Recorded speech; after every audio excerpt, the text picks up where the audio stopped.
오늘은 본문에 나타나 있는 내용, 하나님에 대해서 우리가 생각을 해보려고 합니다. 우리가 성경을 계속해서 읽고 있는데 성경을 읽으면서 한 인물의 생애를 살피거나 어떤 사건을 우리가 접하게 될 때 이것이 정말 하나님께서 쓰신 것이구나 라고 하는 생각을 가질 때가 참 많습니다. 우리가 보통 어떤 사람의 일생을 적는 회고록이나 아니면 전기나 이런 부분을 보면 그 사람의 업적에 대해서 이야기하는 경우가 참 많습니다. 어떤 일을 이루기까지의 과정을 설명할 때 대체로 그 사람이 어떤 열심을 가지고 일했기 때문에 그것을 이룰 수 있었던가 하는 부분에 대해서 적을 때가 참 많이 있죠. 그런데 우리가 성경 말씀을 읽으면 그러한 모습을 우리는 찾아볼 수가 없습니다. 때로는 왜 하나님께서 이렇게 하셨을까라고 하는 의문이, 이 물음표가 많이 생기는 그런 일들과 사건이 많습니다. 그리고 우리가 물음표를 잘 달고 그것의 해답을 찾을 때 비로소 하나님께서 왜 이렇게 행하셨는가, 그리고 내 삶을 보시면서는 어떤 것을 기대하실까 하는 부분을 우리가 확인하게 됩니다. 오늘 우리가 읽었던 말씀에도 보면 물음표가 많이 달립니다. 출애굽기 3장 4장이 성경 전체에서 하나님이 사람과 대화하는 가장 긴 장입니다. 하나님께서 사람과 대화하시는 내용들이 많이 나오는데 출애굽기 3장 4장에서 가장 길게 대화를 하십니다. 모세라고 하는 사람을 만나셔서 하나님께서 대화하시는 내용이 나오죠. 모세 지금의 나이가 얼마일까요? 80세입니다. 80세. 그는 유대인이죠. 이스라엘 사람이지만 애굽에 살다가 바로의 공주의 바로의 딸의 아들로 살다가 40년을 그렇게 지냈습니다. 그러다가 애굽 사람을 쳐서 죽인 일로 인해서 결국은 바로의 눈을 피해서 도망하게 됩니다. 그렇게 해서 40년 동안을 이방 제사장 이드로라고 하는 사람의 딸과 결혼을 해서 광야에서 살고 있습니다. 왕자로서 살았던 그 삶과는 굉장히 다른 삶이죠. 그 40년 동안 우리가 상상을 해보면 어떨까요? 지금 오늘 우리가 읽은 본문 바로 앞에서 만나는 이 모세의 모습을 생각을 해보면 자기의 장인 이드로의 양떼를 치면서 살고 있습니다. 어떤 소망이 있었을까 생각을 해보면 과거에 그렇게 좋은 환경 속에 있었던 애굽에서의 궁전에서의 40년 삶과는 정말 비교가 안 되는 그런 삶일 것입니다. 소망도 없었을 것이고 기대도 없었을 것입니다. 그냥 나이 들어감이라고 하는 것이 자기의 인생을 설명할 수 있는 가장 분명한 단어라고 할 수 있는 그런 삶을 살고 있습니다. 그러던 그가 어느 날 양떼를 먹이다가 기이한 현상을 보았습니다. 떨기나무에 불이 붙었는데 이 떨기나무가 타지 않는 거예요. 불이 붙으면, 나무에 불이 붙으면 어떻게 될까요? 나무가 타서 나무가 없어져야 됩니다. 새까맣게 되든지. 근데 불은 붙었는데 나무가 타지 않는 거예요. 굉장히 기이하게 생각해서 가까이 다가갑니다. 자기에게 다가오는 모세를 보시고 하나님께서 말씀합니다.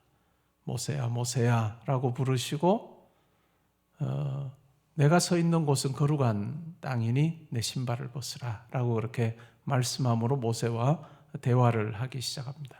그러면서 하나님께서 모세에게 하나님이 가지신 계획을 말씀해 줍니다. 내 백성이 애굽에서 신음하고 고통하고 안타까워하는 그 소리를 듣고 또한 그 모습을 내가 보았다. 그래서 내가 그들을 이제 애굽에서 이끌어내려고 한다. 근데 내가 너를 보내어서 그 일을 하게 할 거다 라고 그렇게 말씀합니다. 그러자 모세가 어떻게 반응합니까? 제가 무엇이기에, 제가 누구기에 그와 같은 일을 할 수 있겠습니까? 라고 그렇게 이야기합니다. 그러면서 모세가 또 이야기하죠. 하나님께서 반드시 내가 그와 같은 일을 행할 거다. 그리고 내가 너를 보낸다 라고 그렇게 말씀하자, 그러면 제가 나를 누가 보냈다라고 이야기할까요? 당신의 이름이 무엇입니까? 이렇게 질문을 합니다. 그때 하나님께서 오늘 말씀해 주시는 내용이 바로 나는 스스로 있는 자다 라고 하는 이름을 말씀해 주십니다. 우리가 그 성경에서 하나님이라고 하는 단어를 정말 많이 만나는데, 이 하나님은 고유명사가 아니고 보통명사입니다. 아주 전능하신 신이라고 하는 그 개념을 가지고 이야기할 때 하나님이라고 이야기하죠. 히브리어로는 엘이라고 하는 그런, 아니면 엘로힘이라고 하는 이런 단어를 사용을 합니다. 근데 이 엘이라고 하는 이 정말 큰 전능의 어떤 신이라고 하는 이와 같은 명칭은, 이와 같은 단어는 그냥 하나님에게만 사용된 것이 아니라 많은 이방의 신들에게도 사용되기도 했습니다. 그러니까 하나님이라고 하는 것은 이름이 아니라는 거죠. 이름이 아닙니다. 근데 하나님께서 비로소 자기의 이름을 드러내 주셨는데, 그것이 바로 나는 스스로 있는 자다라고 하는 이 부분입니다. 우리가 이 부분을 하나님의 이름으로 이해를 하는데, 우리가 하나님의 이름을 명칭으로 우리가 표현을 할 때는 우리가 흔히 야훼라고 그렇게 부릅니다. 야훼가 하나님의 이름입니다. 영어 성경의 여호와, 우리말 성경에도 여호와라고 번역한 이것이 하나님의 이름입니다. 그리고 하나님이나 다른 이런 부분은 그냥 하나님이 어떠한 분이신지를 설명하는 그런 단어를 할 수 있습니다. 비로소 하나님이 내 이름이 뭐다라고 그렇게 알려주시죠. 야훼, 하나님이십니다. 그러면서 자기를 드러내셨는데도 여전히 모세는 어때요? 모세는 정말 이런 일이 이루어질 수 있을까? 물음표를 계속 던집니다. 그러면서 정말 제가 하나님께 순종해서 가서 한다 할지라도 과연 그 사람들이 믿을까요? 라고 하는 물음을 계속 던집니다. 그리고 마침내는 맨 마지막 부분에서는 하나님, 저는 도무지 바로 앞에 갈 수가 없는 존재입니다. 나는 입이 둔한 자입니다. 라고 그렇게 이야기합니다. 그러자 형 아론 데리고 가서 같이 하라 라고 그렇게 말했습니다. 많은 핑계거리를 댈 수밖에 없는 나이 80세, 그를 하나님께서 불러 사용하십니다. 만약에 40대 모세에게 말씀하셨으면 어떻게 될까요? 예, 하나님, 제가 하겠습니다. 제가 할 수 있고 할 수 있는 것도 많고, 저는 정치인들도 많이 알고 또 애굽의 많은 교육을 제가 받아서 출중한 사람입니다라고 이야기했을지 모르지만, 하나님께서는 그 40세의 모세를 부르시지 않고 80세의 모세를 부르셨다는 것은 참 중요한 내용인 것 같습니다. 왜 그렇게 하셨을까요? 왜 그렇게 하셨느냐 하면, 하나님께서 자기 백성을 애굽에서 건져서 가나안으로 들어가게 하시는 그 놀라운 구원의 역사를 이루실 때, 이 모든 과정이 바로 하나님께서 하신 것이다라고 하는 것을 보여주시기 위해서 그러한 것입니다. 그 속에 사람의 어떤 탁월함이나 또 사람이 가지고 있는 뭔가를 통해서 그 일이 이루어졌다라고 하는 그 생각이 아예 들지 않도록 하기 위해서, 아무것도 제가 할 수 없습니다라고 핑계대고 있는 80세 노인인 모세를 불러서 이 일을 감당하게 하십니다. 이것은 굉장히 중요한 의미를 우리에게 이야기해 주고 있습니다. 우리가 성경을 보면 많은 인물들을 다루어 가시는 하나님의 손길이 비슷할 때가 많습니다. 아브라함, 75세의 아브라함에게 하나님께서 명령을 내리십니다. 너의 본토 친척 아비 집을 떠나서 내가 지시할 땅으로 가라. 하란을 떠날 때가 75세였습니다. 그때 하나님께서 약속을 주시죠. 그 약속 중에 하나가 뭘까요? 아들을 주겠다, 후손을 주겠다라고 하는 약속이었습니다. 근데 결국 하나님께서 몇 세에 아들을 허락해 주십니까? 아브라함이 100세일 때 허락해 주십니다. 25년 동안을 기다리게 하십니다. 25년의 기다림의 이 기간 속에서 아브라함은 어떤 생각을 합니까? 내가 육신적으로는 더 이상 아들을 낳을 수 없는 상황에 내가 처해 있다 라고 하는 그 생각을 합니다. 내가 약속은 받았지만 도무지 내가 이 약속을 이룰 수는 없다라고 하는 분명한 고백을 하게 합니다.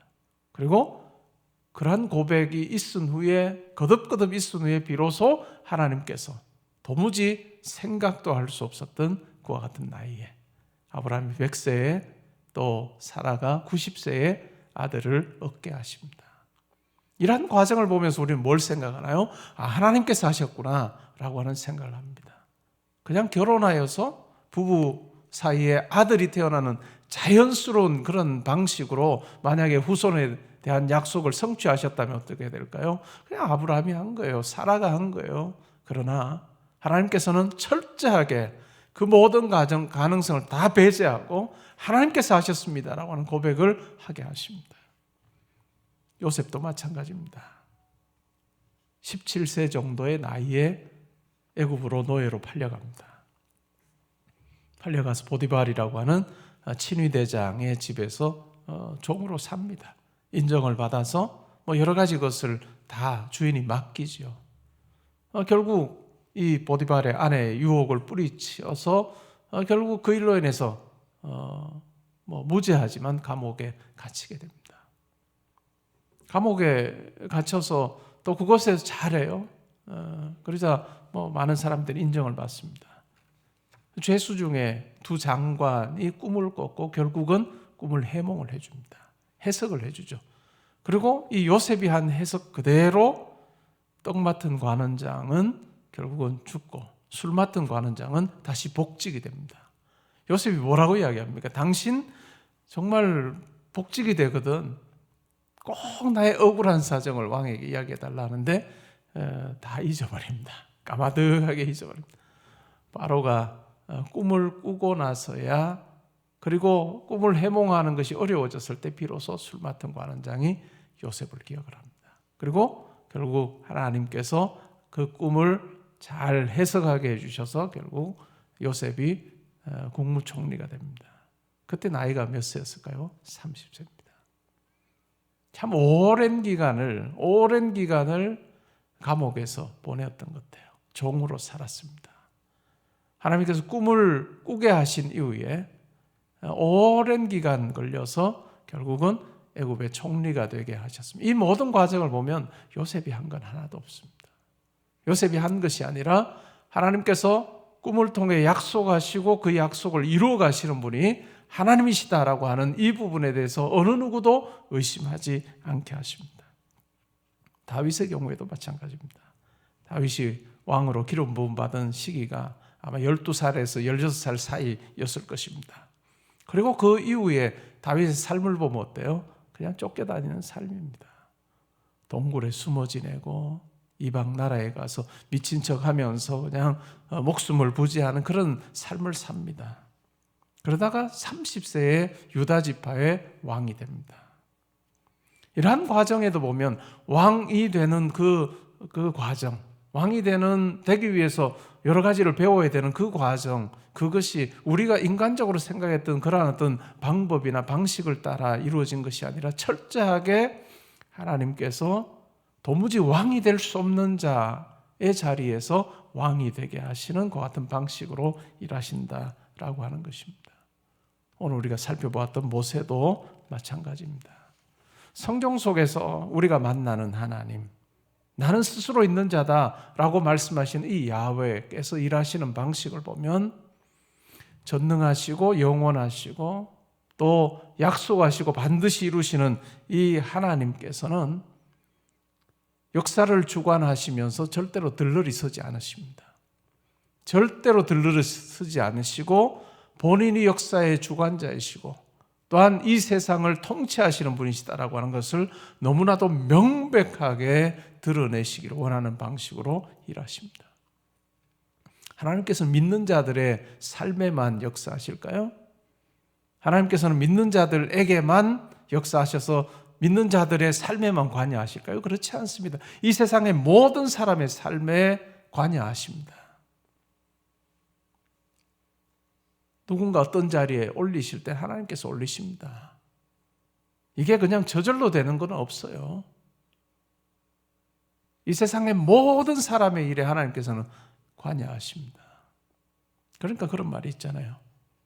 운칠기삼이라고. 때로는 저 사람이 왜 저기에 올라갔는지를 이해를 못해요. 사람들이 보기에는. 운이 7이고 노력이 3인가 보다 이렇게 이야기하는. 그렇지 않아요. 하나님께서 세우셨기 때문에 그 자리에 있는 거예요. 하나님께서 세우셨기 때문에 그 자리에 있는 거죠. 근데 믿지 않는 분들은 이렇게 하나님께서 일하신다는 것조차를 모릅니다. 그러면 믿는 우리는 어떨까요? 믿는 우리도 결국은 우리가 신앙생활을 할 때 무엇을 중심으로 해야 되는가 하는 것이 오늘 제가 드리는 말씀 속에 너무나도 분명하게 드러납니다. 우리의 죄성이라고 하는 게 뭘까요? 우리의 죄성은 우리가 타락한 본성을 지니고 있다라고 하는 것은 한마디로 표현하면 자기중심성입니다. 철저하게 자기중심성이에요.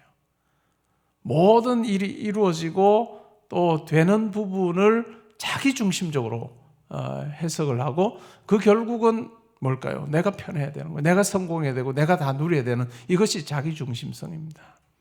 때로는 그 가운데 하나님도 살짝 비껴 서 계시기를 원하는 마음, 그것이 바로 우리 죄성이에요.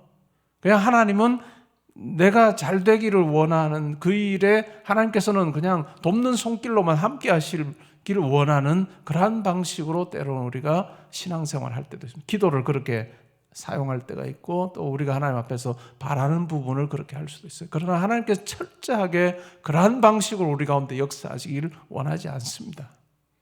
하나님께서는 철저하게 자기가 주인이시고 우리의 삶의 주관자이시고 우리에게 일어나는 모든 일에 하나님께서 주인이시다라고 하는 그 고백을 우리로 하여금 하게 하기를 원하십니다.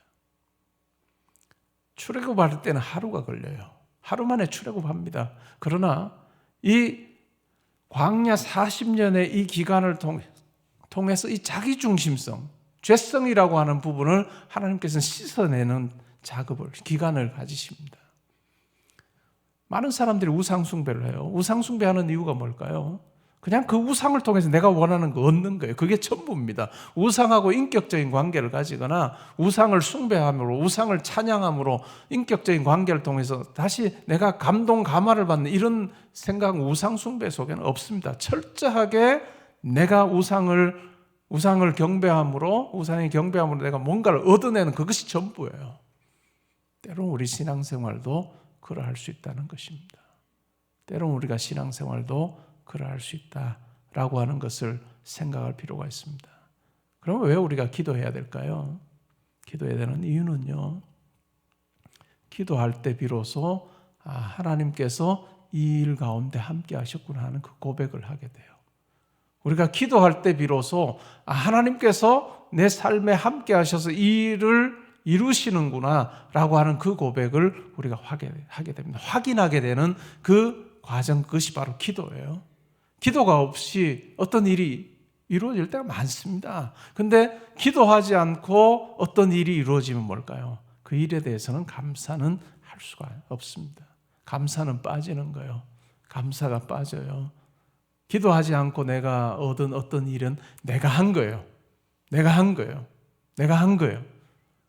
그렇게 하다 보면 내 삶이 내가 한 게 됩니다.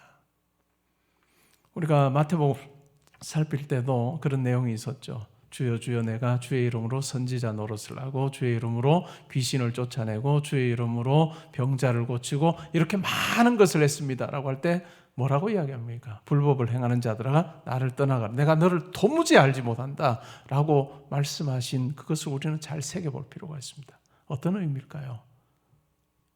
내가 무언가를 했다는 것에 초점을 맞추는 순간 우리는 하나님께서 인정하시지 않는 불법을 행하는 자로 나아갈 가능성이 크다는 거예요. 내가 어떤 일을 했을 때 그 일을 가지고 해야 되는 일은 뭘까요? 그 일을 통해서 하나님을 인정하고 하나님을 높이는 단계까지 나아가는 것, 그걸 하나님께서 원하시는 거예요. 우리의 기도를 통해서 하나님 이거 내가 얻었습니다. 하나님 감사합니다. 이걸로 땡이 아니라 그 과정 속에 하나님께서 함께 하셨고 그래서 정말 도무지 상상도 할 수 없는 어떤 일들을 이루시는 그 과정 속에서 하나님을 높이는, 하나님을 인정하는 그런 어떤 고백이 우리 삶 가운데 있기를 원하시는 것, 그것이 바로 하나님께서 우리 삶에 개입하시는 목적이라 할 수 있습니다. 결국은 나에게 어떤 일이 잘 되느냐, 어떤 일이 해결되느냐, 아니면 어떤 계획이 이루어지느냐라고 하는 것이 우리의 목표가 되어서는 안 됩니다. 그것이 수단이 되어서 그것을 통해서 하나님을 찬양하고 고백하도록 하기를 원하시는 그 하나님을 우리가 만나며 사는 것 중요합니다. 저는 제 두 딸들에게 시간이 있으면 딸들이 걸어온 길에 대해서 쭉 이야기를 많이 나옵니다. 대학 들어갈 때 실패했던 이야기들도 합니다. 그러면서 또 합격했던 이야기들도 하고, 야, 너 그때 실패했는데 너 공부 열심히 잘해서 합격해서 이런 이야기 절대로 하지 않습니다. 하나님께서 은혜로 너에게 학교에서 공부할 수 있는 기회를 허락하셨다는 것을 다집니다. 그래야 비로소 자기 삶을 볼 때 하나님께서 함께 하셔서 내가 여기 있구나 라고 하는 고백을 하게 되는 것이기 때문입니다. 사랑하는 성도 여러분, 여러분의 삶에 하나님께서 함께 하신 그 손길을 더듬어 보시기 바랍니다. 그리고 믿지 않는 분처럼 내가 운7이고 기삼이다, 이것도 맞지 않는 것이고, 하나님께서 부족하고 약한 나를 하나님께서 세우셔서 도무지 할 수도 없는 이와 같은 일들도 하게 하셨고, 그래서 참 감사할 수밖에 없다라고 하는 그 고백을 하시고, 또 여러분들이 지금의 어떤 어려움을 놓고 기도하실 때도 마찬가지입니다. 하나님 일 가운데 함께 하셔서 이 일을 통해서 하나님이 하나님이심이 드러나기를 소원합니다. 제가 하나님을 고백하기를 원하고, 또한 이 일을 통해서 많은 사람들이 하나님을 보게 해 주십시오라고 하는 기도가 우리 가운데 있으면 좋겠습니다. 그럴 때 우리가 하나님과 더 가까워지는 삶이 될 것이고, 정말 내 중심적인 삶이 아니라 하나님 중심의 고백을 더 많이 하게 되는, 하나님께서 기뻐하시는 그 같은 삶이 될 것입니다. 오늘 우리의 기도가 그냥 만사형통으로 끝나지 않으면 좋겠어요.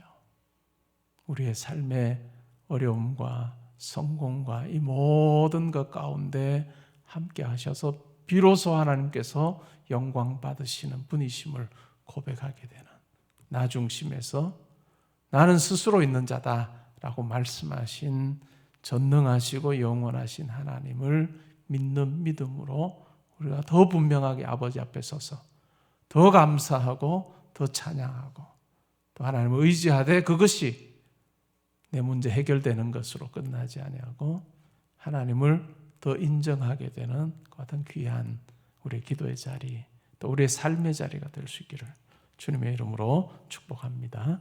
아멘. 제가 한번 기도하겠습니다. 하나님 아버지, 저희가 지금까지 지내온 것, 주의 크신 은혜임을 고백합니다. 내 수고와 내 열심이 있어서 내가 어떤 일을 이루었노라 호언장담하며 사는 삶이 되지 않기를 바랍니다. 더 나아가 내가 기도하고 매달렸더니 내가 이것을 얻게 되었다라고 하는 성경과 살짝 어긋나는 그와 같은 말들도 우리가 하지 않기를 원합니다. 도무지 불가능하고 도무지 약하고 아무것도 할 수 없는 나를 하나님께서 붙들어 주시고 지혜 주시고 감당할 수 있도록 하셔서 제가 그 일을 할 수 있었습니다 하는 그 고백이 우리 가운데 있기를 원합니다. 우리가 어찌 전능하시고 영원하신 하나님의 그 계획을 우리의 힘으로 이룰 수 있겠습니까? 우리는 아무도 감당할 수 없는 자이나 하나님께서 저희들을 붙들어 주셔서 저희와 함께 하셔서 가능했음을 고백합니다. 하나님, 우리 성도님들 중에 어려움을 당하고 또 아픔 가운데 있는 분들이 있습니다. 하나님, 친히 함께 하셔서 하나님께서 붙들어 주시고 세워 주시는 것을 분명히 고백하고 또한 이루어지는 모든 일 가운데 하나님이 인정되는 그 같은 귀한 신앙의 고백들이 풍성하게 해주시기를 원합니다. 계획을 세워서 달려가는 우리 모든 성도님들 위에도 함께 하셔서 때로는 우리 자신을 보면 두렵고 자신을 보면 소망이 없고 자신을 보면 한숨밖에 나오지 않는 그런 상황이라 할지라도 나는 스스로 있는 자야. 영원하신 하나님. 시간 지나면 우리는 늙어서 할 수 있는 일들이 점점 줄어지는 그러한 피조물이지만 나는 스스로 있는 자야. 영원하시고 전능하신 하나님 의지하며 하나님께서 주신 그 사명 따라 달려갈 때 우리가 바라거나 꿈꾸거나 상상한 것보다 더 넘치도록 채워주시는 하나님을 만나는 우리 모든 성도님들 되게 하여 주옵소서. 감사드리며 예수님의 이름으로 기도합니다. 아멘.